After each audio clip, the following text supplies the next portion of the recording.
And away we go. It is the nightcap. Brought to you by Hail Mary Sports Bar right here on BearcatJournal.com.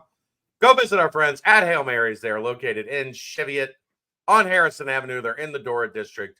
27 TVs, 3 outside facing, a 9-screen video wall. There's not a bad seat in the house. They subscribe to every sports package that DirecTV offers, so they can stream all the games, and all Cincinnati sports will always be on the video wall. Everything inside the bar is brand new: TVs, speakers, appliances, the bathrooms, the draft system, the walk-in cooler. They don't have a kitchen, but they do have food trucks on the weekend. And not only did they pour the coldest beer around, but they do so in 32.8 degree beer frosted glasses. Does that mean they frost the glasses in beer? Sure. It seems like a waste of beer, doesn't it? Are you licking the outside? I'm gonna guess they probably don't. I'm gonna guess they probably don't actually do that. No. It would be like the Christmas movie, Christmas Story. Maybe it's frosted beer glass. Frosted beer mugs, not beer frosted mugs. It says beer frosted glasses. Well, I'm just saying. Sorry for getting off tangent, but sometimes that happens. Go visit our friends at Hail Mary's in Cheviot. All right, Aaron, it is Tuesday. That means I move you over here. I said shotgun, and we talk about talking. Talking about talking. Starts off today with, as always, Coach Scott Satterfield. Never easy to make a change, even a kicker. Look, Carter Brown was a very good kicker last year. Had a very solid year. He was not off to a great start this year. Satterfield mentioned Carter Brown did miss a little bit of training camp. And it's not something that really caught a lot of attention because they don't have a lot of like kicking periods in camp. But I think there's a hamstring or something along those lines with Carter Brown. While he was out, Nathan Hawks kind of had a chance to showcase himself. And I think that put him like a lot more front of mind. And when Brown struggled a little bit to start the season, I think that's what, opened the door to give him a chance to get out there and put the foot to the ball. And boy, he can really put the foot to the ball. Thus far, it's been an electric career for the kicker. You're tired now, dude. You're 2 for 2 with 2 50-yard bombs. Like in the history books. Right. I'm good. See you guys later. Yeah. They'll talk about me forever. Screw you guys, going home. Did mention that Joe Royer and Evan Pryor have both produced big plays and have been outstanding. Said the Pitt game influenced the decision to take the field goal to go up 2 scores. The first Big 12 game is a huge game. All focus is now on Houston. Saturday was kind of the day to celebrate, and then Sunday was back to business. Did the Pitt game influence you to run Corey Kiner on 3rd and short when he broke free for 40 yards or whatever it was? Yeah. Said freshmen have impressed. They've started to make plays, and you have to continue inserting them. The true freshmen have been outstanding. There's no other way to put it. Yeah. Houston. Everybody likes to talk about when I miss, Aaron. They like to talk about the things that you see at practice that don't end up translating to the football field. How about we talk about the times that I hit when the first press conference before camp, when I was asking about, hey, is there going to be a lot of freshmen? How many freshmen are we going to see on the field regularly this season? Because I think it's going to be a lot. And he even hemmed and hedged then. Well, they're freshmen. We got to see how things. These dudes are talented. Simeon Coleman is talented. Jaquan Sanks is super talented. Marcavius Sabor is super talented. Marquez Parker, super talented. Gavin Grover, super talented. Like, there's dudes that in this freshman class that are going to play a lot of football at Cincinnati.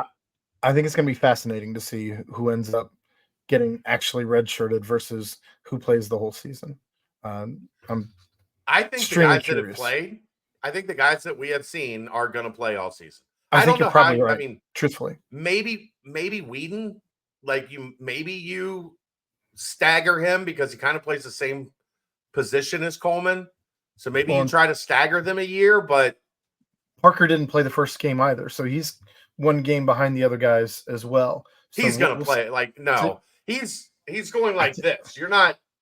He's trending you're not up. Sitting him. You're not sitting. It's going to be very interesting to see how things go. I'm curious to see. I would obviously guess seven freshmen aren't going to redshirt. That's my guess. Which is nuts. Houston has a lot of speed. Did you see the stat? I keep interrupting you. I'm sorry. They have had more freshman snaps this year already than the past 2 seasons combined. Surprising. That's the least surprising thing. That's still very surprising that in 3 games you've had more freshman snaps than the previous 24 games. 2 years ago, you had a very, I don't want to say weak, but it was a small class for the freshmen. And last year was not. Last year was the small year. 2 years ago was Fickle's final class. Okay. That was a big class. Sorry. So you're right. But I mean, but Fickle didn't play freshman. Not. I mean, you would have thought, I guess, after all those guys went to the draft, that maybe there would have been room for some young guys, but there wasn't. Yeah, I just think that in 3 games more than 24 games, like that's pretty surprising. Okay. Houston has a lot of speed and can make big plays. Some true freshmen are going to continue to see their reps increase. They're still waiting to see where things are at with D'Artagnan Tinsley. Philip Wilder will be back this week. Coach loves a noon kickoff to get it done and then relax the rest of his Saturday. He said they defended the run much better than either previous game and also tackled much better. Oddly enough, Corey Kiner is at his best when he's getting 20-plus carries. Weird. I think 25-plus. Just saying. If you want to keep him healthy all year, between 20 and 25 is probably a safe bet, especially if, Evan Pryor can show you that he's a 30-plus home run yard. Yeah. Right. I said Miami played more man. It's different than what they had seen on tape. It affected Sorsby, especially on 3rd down. And if Sorsby is hot, they want to continue to let him handle things, but it's always going to depend on what the defense gives you. Yeah, that was a question from me talking about him. Like when he finds a rhythm, he cooks, man. Like he is slinging it with confidence when he starts connecting. He doesn't. It's not like he's ice cold and then hot. But like you can feel when he gets in a rhythm because he is on point with his throws. I agree. Moving on to Jared Bartlett. He is not surprised by the freshman, as the team does have a standard and an expectation. Said he was. You called him a freshman. No, I said he is not surprised by the freshman. He was asked about the freshman specifically. Okay. I heard my bad. He is not surprised by the freshman, as the team has a standard and an expectation. So they're meeting the standard and expectation of the team. He said he was surprised that the bell took 3 to 4 people to hold. Surprised how heavy it was. Dude, that thing is heavy. Have you ever been lifted it or been around it? I mean, you can tell. It's heavy. You can tell.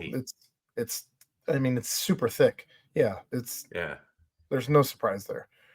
Eric Phillips emphasized how important it was to get the belt back, and Jared Bartlett wishes we could have heard him in the locker room just talking about the rivalry and what it meant, especially to a guy who's grown up in Cincinnati and knows all about it.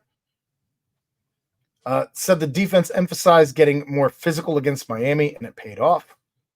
He also talked about how he redshirted himself his true freshman year, after 4 productive games, but these freshmen have been very productive, and he could honestly see it going either way.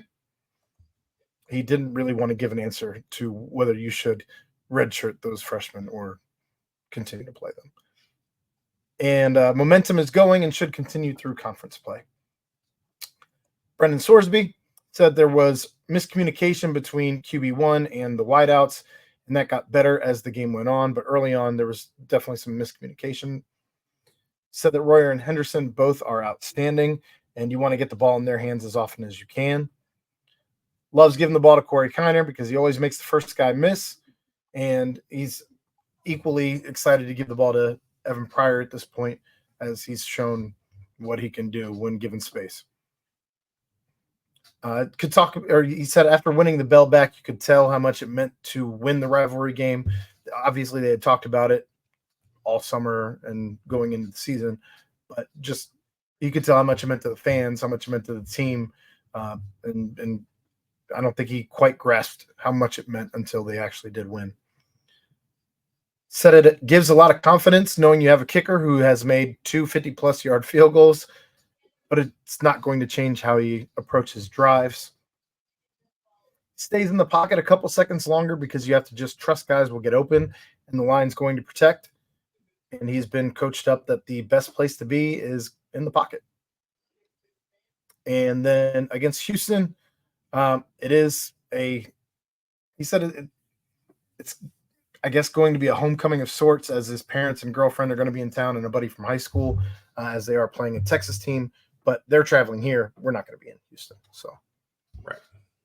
And then Joe Royer, after practice, said he has to be smarter with the ball, can't reach out like that. He is more mad about fumbling than he is about the 80-yard touchdown being called back. Said that the stats would have been nice, but winning is all that matters. He said it was instilled how important the rivalry was since he got on campus, and it meant a lot to him to win the bell back. Said that he did lose his love of football after he lost his mom, and it really took until fall camp for things to click and for him to really enjoy practices and the game and Saturdays and all of that again. Said that after every touchdown, he does always wave to his mom. There was a lot of questions about his mom in this one. Said he feels like he fits in just right in the offense, and he's extremely happy where he is. And he knows that they have not won a home Big 12 game yet, and knows how important it is for the Bearcats to get a win this week.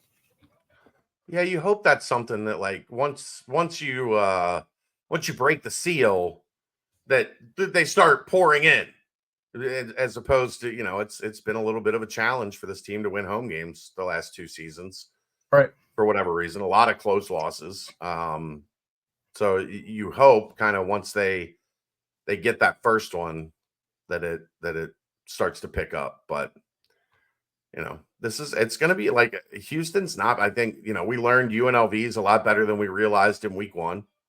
Right. They played Oklahoma tight, especially defensively. They held Oklahoma's offense in check, and then they beat the crap out of Rice. So it's also a Willie Fritz team. They're going to be tough. They're going to be physical. Willie Fritz wins everywhere he goes. Right. So I always wonder how real that was that he almost came here.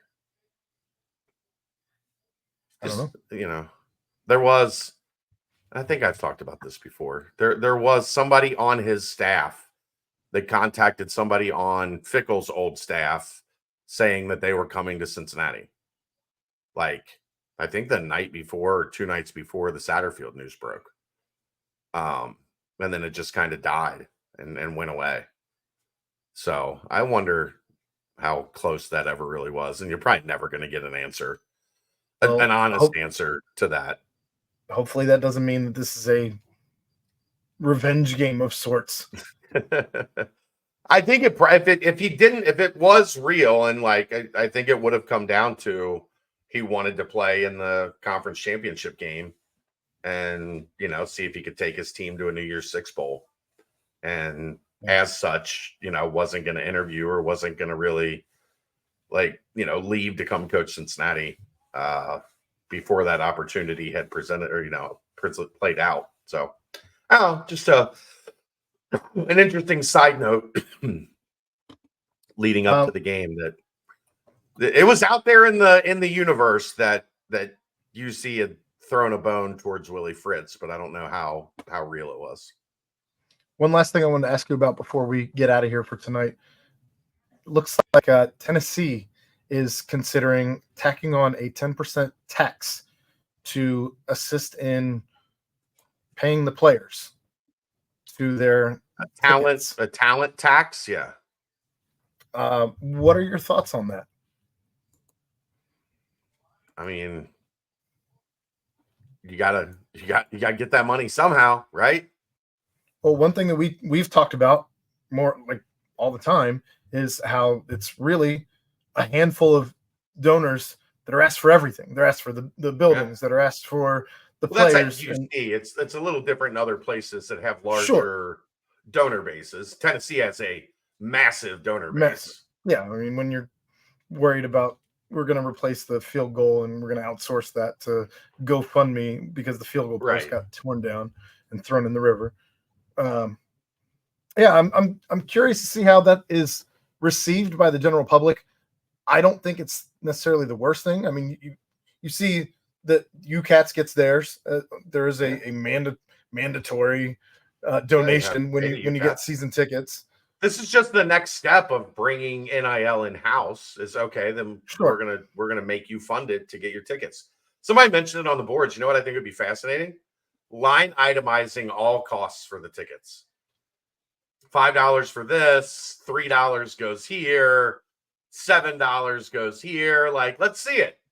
Where is that money being allocated from each ticket that I purchase? I imagine even if you didn't get that on the tickets, you can probably get that with a Freedom of Information Act for at least for your state-funded schools. Yeah, I'm gonna get an angry call about broaching that opportunity tomorrow. Brendel, shut up. Also, real quick, I know this isn't us, but this does sound like a really fun deal. Thursday night at Rheingeist, starting at 6:00. They are going to do a live podcast with Dan Horde, Marty Gilliard, and Sean Kilpatrick. That sounds awesome. That's fun. I can't go. I have to go to the homecoming parade here in Independence to support the kid. But that would be a hell of a time. With you sending Keegan?